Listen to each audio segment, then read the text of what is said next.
Ya está con nosotros Martín Tetaz, ¿cómo estás? ¿Qué tal? ¿Cómo están? Gracias Muchas gracias por venir. Economista, investigador de la Universidad de La Plata.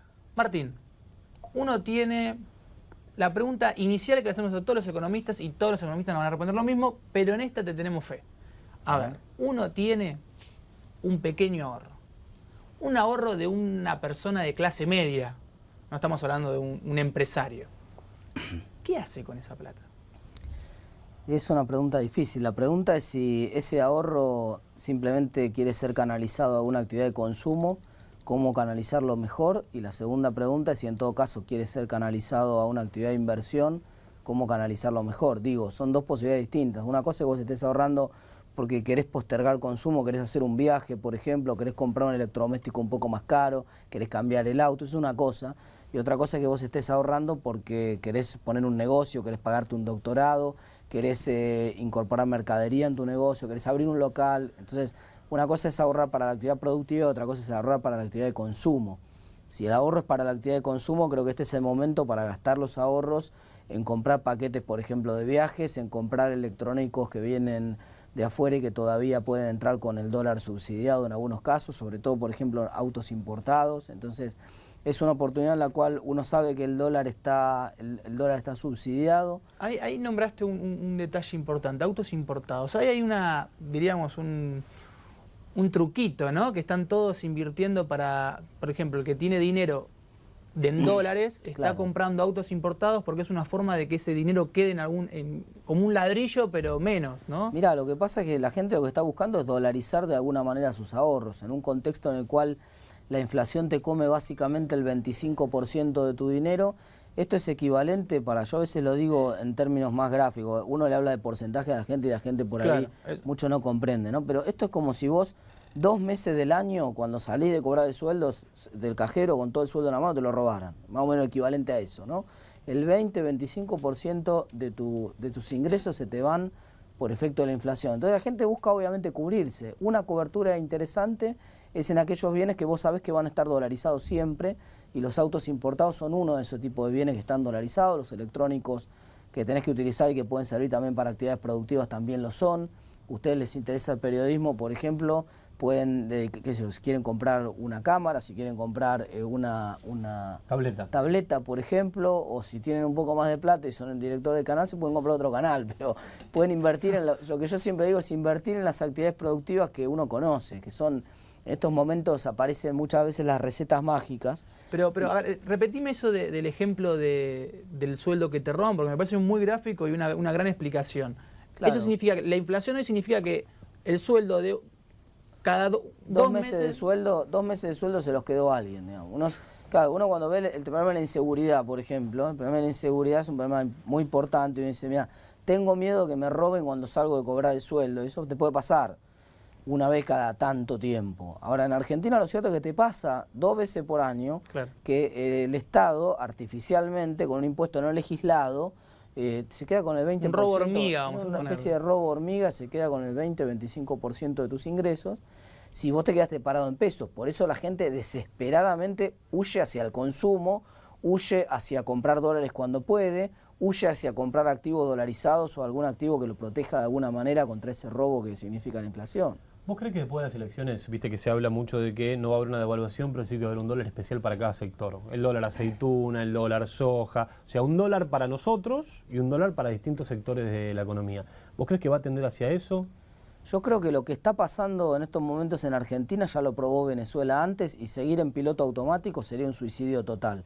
Si vos te fijás, la caída más importante de la economía se dio en el primer semestre del año pasado, y se dio de lleno por el impacto que ocasionó el cepo, y eso generó básicamente un descontento muy importante en la población, no solamente en el que podía comprar dólares, sino en el que miraba el dólar de reojo para ver qué estaba pasando con la economía y ve que hay algún problema en el dólar, y entonces infiere con bastante raciocinio y buen tino que hay algún problema en la economía. Entonces esa gente retira el apoyo político y la presidenta pierde prácticamente 24 puntos de apoyo político en los últimos 2 años. Entonces, y los pierde básicamente en ese primer semestre del 2012 por culpa del cepo. Entonces, si esto continúa en piloto automático sin reformas significativas, va camino a diluir el poco capital político que le queda de la mano de la disolución de las reservas.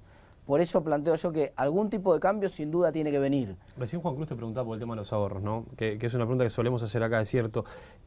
Si vos tuvieras 10.000 pesos, ¿comprarías dólar a 9.20, 9.30 o lo que esté? ¿Sigue siendo negocio? Sí, legalmente hay formas alternativas de comprar. Esto es importante porque la gente dice, claro, la gente cree que la única manera de comprar un dólar es ir al arbolito y comprarlo ilegalmente. Y hay muchas formas, uno puede comprar activos dolarizados que venzan, Sí, por o ejemplo, bonos, estoy pensando. el laburante pero común. para 10.000 pesos se puede comprar bonos en dólares por 10.000 pesos en cualquier banco en el cual vos operás.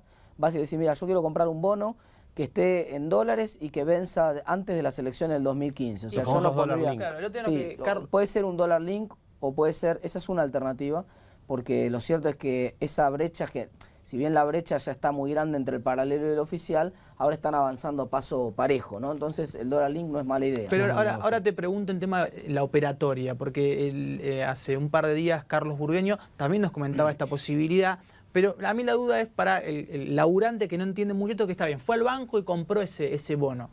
¿Qué hace con eso? ¿Cómo lo vuelve a vender o cómo vuelve? Porque me refiero a que el argentino tiene esa costumbre de sentir verlo verde, ¿no? Sentir hoy todas las operaciones que vos podés hacer con tu banco es tan fácil sacar una tarjeta de débito en el banco o una tarjeta de crédito como participar en una inversión pequeña o mediana en un banco, en el banco en el que vos haces tus actividades habituales. Te acercás al mostrador y decís, mira, yo quiero unos ahorros, los quiero invertir, que usted tiene un oficial de cuenta que me pueda atender.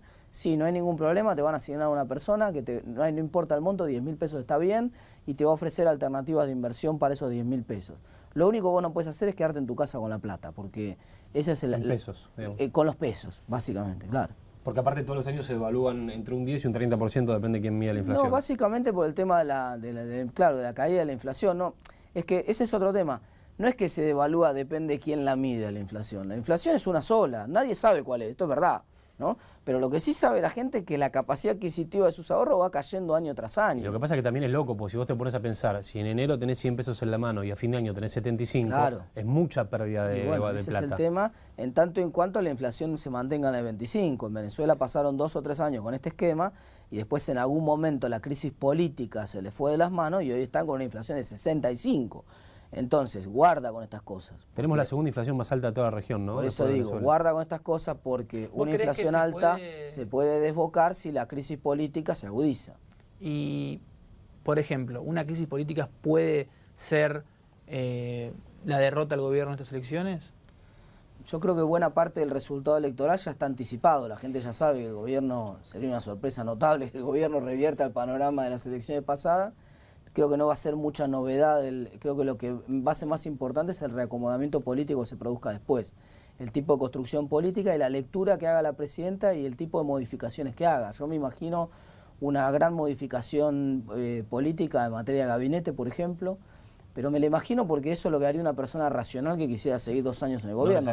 No digo que necesariamente va a pasar, no pondría mi plata en ese comentario, ¿no? Pero lo que estoy diciendo es que lo razonable sería una movida en ese sentido para reconstruir un poco ese capital político. Un golpe de timón, aunque sea. ¿Cuánto pensás? Sí. Yo sé que no les gusta hacer pronósticos a los economistas. ¿Cuánto pensás que va a costar el dólar el año que viene? ¿Más de 10 pesos? ¿12 pesos? ¿Cuánto hablan los economistas? ¿De qué se habla? Mínimo el 25% de inflación que tenés ahora sobre el precio que se está manejando ahora. Vas a tener una burbuja a fin de año por el tema de las vacaciones y del aguinaldo, como la tuviste el año pasado, probablemente que te mueva de los 10 a 12 pesos y por ahí va a andar entre... Y va a bajar hasta marzo, 12. Que quizá vuelva a subir. Sí, no bajó el año. Lo cierto es que este año no bajó y lo más probable es que una vez que se produce el salto ese, se mantiene luego en esos niveles de 12, 13 pesos, en tanto y en cuanto continúe la situación exactamente tal cual como está. Si aumenta la inestabilidad política, te digo, Venezuela tenía una situación también de dólar paralelo con una brecha primero del 30, después del 50, después del 70. Hoy en Venezuela el dólar oficial sale 6,50 y el dólar paralelo sale 44. No es un buen modo, digamos, un buen modelo. Entonces... Ahora, vos me imagino que por tu trabajo hablas con muchos empresarios. Cuando vos les planteás el escenario político que hay en la Argentina, digamos, 2 candidatos, uno con más chance, otro con menos, ¿en quién pensás que tienen más confianza como conductor de la economía? ¿En Massa o en Scioli? Yo creo que es indiferente. ¿Es indiferente? Yo creo que para los empresarios es indiferente Massa o Scioli. Es decir, los dos le dan previsibilidad. Sí, porque acá hay un reacomodamiento de fuerzas. El problema, vos lo dijiste recién muy claro, el tema es la previsibilidad más que el rumbo. Lo que mata, cuando vos estás haciendo un negocio, lo que mata al empresario es la incertidumbre. Y no saber qué va a pasar. Después, si una persona tiene un determinado modelo, lo explicita y va para acá, Massa y Scioli tampoco son muy diferentes, o sea, no deberíamos esperar cosas muy distintas. Cuando uno ve, por ejemplo, lo que están haciendo en la provincia de Buenos Aires y uno ve lo que hizo Scioli en la provincia de Buenos Aires durante el año pasado, por ejemplo, entre el crecimiento económico y la inflación, para mantener el gasto público estable tendría que haber crecido entre el 25 y el 30%, y el gasto creció el 18%. O sea, la provincia de Buenos Aires hizo un ajuste en términos reales el año pasado. Si Juan Cruz va a su mochila que trajo y saca $100.000 que tiene guardados y los pone en la mesa, ¿comprás Sedines?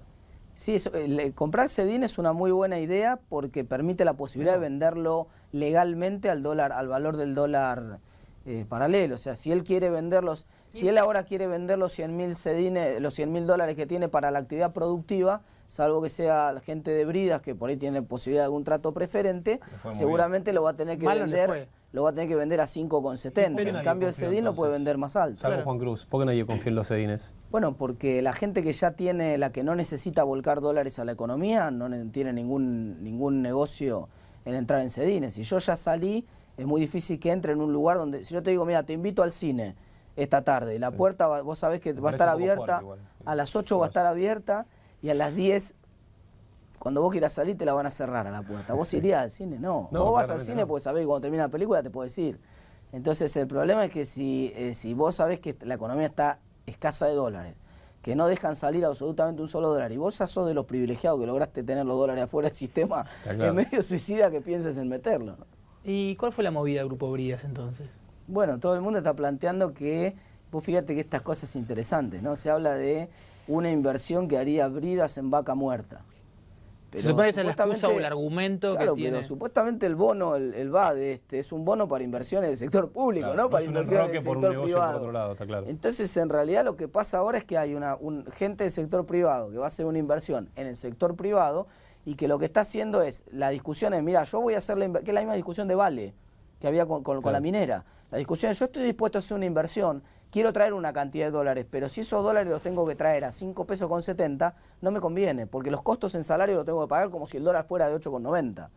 Entonces ese es el problema. ¿Y no cree que quizás esa inversión del Grupo Bridas es un intercambio de favores con el gobierno nacional? En el sentido de, yo inyecto dinero en los Sedines, yo inyecto dólares para intentar levantar un poco el negocio final o el entramado del tema Sedines, y por el otro lado recibo algún que otro beneficio. No, para ser absolutamente honesto, yo no tengo la menor idea de si hay algún otro tipo de beneficio, ni lo sospecho tampoco. Me parece ya suficientemente razonable si me das la posibilidad de entrar con un bono a hacer una inversión donde esa inversión se me va a valorizar al valor del dólar paralelo cuando no tengo otra alternativa de hacerlo de otra manera. Entonces, recién estaba leyendo Infobae y Daniel Filmus, candidato a senador, explicó un poco más a qué se refería cuando él veía como muy auspicioso la generación Nini. En la Argentina, ¿cuáles son los datos vinculados a esta generación de chicos de entre 19 y 24 años que no trabajan ni estudian? ¿Creció, bajó como dice él o creció? Mira, en términos absolutos se mantuvo igual. La cantidad de gente es aproximadamente se toma en realidad entre 16 y 24 años. ¿Son 100.000 personas más o menos? No, 900.000 personas. Entonces, depende de cómo lo tomes, porque algunos toman solamente el grupo 19 a 24, algunos toman el grupo solamente 16 18, porque se supone que la responsabilidad del Estado en materia, por ejemplo, de provisión de educación acaba a los 18 años. Entonces, en última instancia, si vos sos un niní de 20 años, bueno, el Estado no tiene por qué hacerse responsable de que vos no tengas ganas de trabajar y tu viejo te banque en tu casa. Está claro. Ahora, lo cierto es que la situación real es que el desempleo hoy es mucho más bajo que el desempleo que había hace 10 años atrás, entonces uno presupone que en realidad no debería mantenerse ese millón. No debería mantenerse ese millón, salvo que estemos hablando de un grupo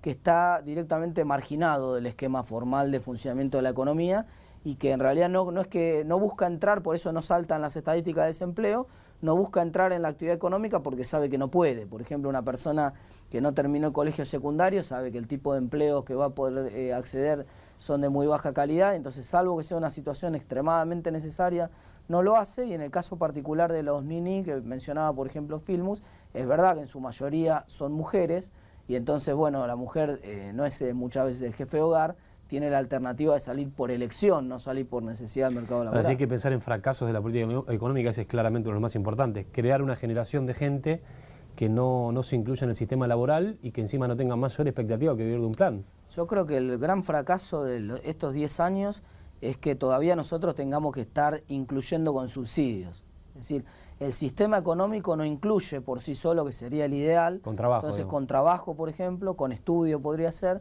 Filmu dijo, hay mucha más gente estudiando, y es mentira, no hay mucha más gente estudiando. De hecho, no hay más gente estudiando. Pasaron 10 años y la matrícula en el sistema secundario no creció, y tampoco creció la matrícula en el sistema universitario masivamente, como sí venía creciendo en las 2 décadas anteriores. Bueno, él lo reconoció, dijo que el sistema educativo no había crecido como la economía. En la década del 80 se duplicó la matrícula universitaria, en la década del 90 se volvió a duplicar, y ahora está estacionada en 1,5 millones de alumnos. Martín, este gobierno ha planteado en innumerables oportunidades una suerte de presión constante contra aquel que piensa o critica distinto, o piensa distinto o critica ciertos puntos claves que este gobierno considera. Los economistas han tenido un gran problema en los últimos tiempos cada vez que opinaban o decían que, por ejemplo, el índice de la inflación que mide el INDEC no es cierto. Sigue pasando esto, los economistas empiezan, cuando se juntan ustedes dicen, che, ahora podemos hablar un poquito más, le perdieron el miedo, ¿cómo crees que...? No, depende de que el economista sea un economista. El economista académico habla con total libertad, habló siempre y nunca tiene ningún problema en decir lo que piensa. Yo soy, por ejemplo, un ejemplo claro de un economista que he sido muy crítico, he apoyado una medida del gobierno y en muchas medidas, en la mayoría, probablemente he sido muy crítico y nunca tuve ningún problema. Yo escribo en varios medios, en ningún momento a mí me llamaron para decirme, che, pará, no escribas de esto, no hablemos de esto. Claro. Esa presión yo no la sentí en ningún momento. Lo que pasa es que es verdad que hay que defenderla. Entonces, distinto a la situación de las consultoras que comercializan esa información económica. Porque entonces comercializar información económica, uno dice, bueno, ¿de dónde viene esa información económica? ¿Cómo vos estás comercializando una información económica respecto de estadística de inflación? Y por ahí, bueno, puede estar la sospecha de que esa inflación no esté bien medida. Bueno, eso creo que no hay muchos cambios. Sí, ciertamente hay menos poder. Hoy la justicia le ha dado la espalda a Guillermo Moreno, le dio la razón a las consultoras que estaban comprometidas en esta situación en la que estás pensando vos y que me comentás vos, pero lo cierto es que nunca hubo problema en Argentina. Hay muchos ámbitos, por ejemplo, vos querés saber cuál es la inflación, puedes entrar en inflacionverdadera.com, que es un sitio que recopila precios de supermercado, que tiene un motorcito de búsqueda que entra todos los días y compra el mismo changuito en todos los supermercados online y todos los días te dice qué es lo que está pasando con los precios de supermercados. En los últimos 12 meses da 19% en supermercados. 19%. 19% que todavía tiene el impacto positivo de los 3-4 meses de congelamiento de precios, que ciertamente en los supermercados fue muy fuerte el congelamiento. Entonces esto es cierto, los meses que duró el congelamiento, si bien después aumentaron los precios, en los meses que duró el congelamiento fue bastante exitoso. Ahora, la inflación efectivamente golpea a los que menos tienen, porque los que están más o menos metidos en algún tipo de sistema o ganan un poco más, tienen artilugios financieros como los bonos. Mira, la inflación golpea a toda la economía. En primer lugar porque la deja sin moneda. Y si la deja sin moneda, golpea al gobierno porque se queda el gobierno sin política monetaria. Si para hacer política monetaria tenés que tener moneda. Entonces, la inflación lo que hace es, primero, golpear al gobierno, ya no puede utilizar la moneda como herramienta de política monetaria de manera razonable. En segundo lugar, golpea la inversión, porque nadie puede hacer inversión cuando no se sabe, ni siquiera puede. Encima de la inflación, acá el segundo problema es que no sabemos cuánto es la inflación. Entonces, la incertidumbre puede hacer una diferencia muy grande para un proyecto de inversión si la inflación es 21 o 25. Uno dice, pero son 4 puntos. No, mismo, claro. Esos 4 puntos de diferencia pueden hacer una gran diferencia. Ayer leía que hubo un grupo económico mexicano que se retiró de la Argentina y en uno de los argumentos que dio en el directorio para justificar la salida de la República Argentina, señalaron que el argentino no tiene cultura de pagar sus deudas y que para una empresa que lo que hace es vivir del crédito, era imposible hacer un negocio rentable en Argentina. ¿Qué es lo que quiere decir esto? En realidad era una empresa de esas que te dan tarjetas para la compra de electrodomésticos y lo que ellos sostenían es, damos las tarjetas, damos el crédito, pero luego el argentino no lo paga. ¿Vos estás de acuerdo con esa teoría? Los datos dicen que no. O sea, los datos contradicen esa teoría. La tasa de incobrabilidad que tienen los bancos hoy es la más baja que tuvo el sistema en muchos años. O sea, hoy no hay un problema de incobrabilidad en el sistema. Es verdad que en Argentina se corta bastante, cada tantos años de ciclo económico, acá las recesiones no son recesiones, son hecatombes, entonces en la hecatombe se corta la cadena de pagos, se rompen contratos, entonces en la rotura de esos contratos sí hay ganadores y perdedores, y en general el que prestó suele perder en ese momento de ruptura de contrato, ¿no? Entonces ese razonamiento podría ser aplicado a lo que es la situación general argentina cada vez que se produce una crisis, pero ciertamente ahora no hay un problema en el sistema de incumplimiento. De hecho, el negocio financiero es uno de los negocios que más se está rindiendo. Los bancos nunca ganaron en la historia. Esto es una cosa paradójica. La bolsa tampoco, nunca el creció sistema como financiero, sí, el claro. sistema financiero este es un modelo de acumulación financiera notable. Por eso hay que apuntar a la rentabilidad financiera, y en realidad me parece que soy de los que sostienen que hay que grabar la renta financiera. Ya te vamos a grabar, que y ese me parece que es algo clave. Martín Tetaz, gracias por estar con Gracias a nosotros. ustedes.